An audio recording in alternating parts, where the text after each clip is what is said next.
Hi YouTubers, welcome to my channel. Today we're looking at an old problem, the kitchen cupboard doors that have slipped. You've usually got one closer and one farther away. It's really unsightly and rather annoying.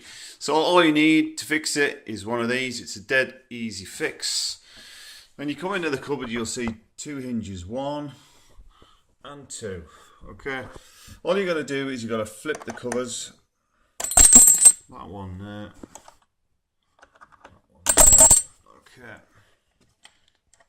These down there like that. Now you got to notice you've got two screws in the back here.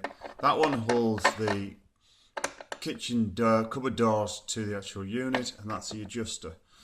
So we're going to push that one in. Okay.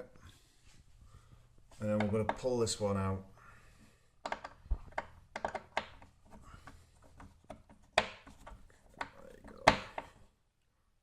As far as it'll go.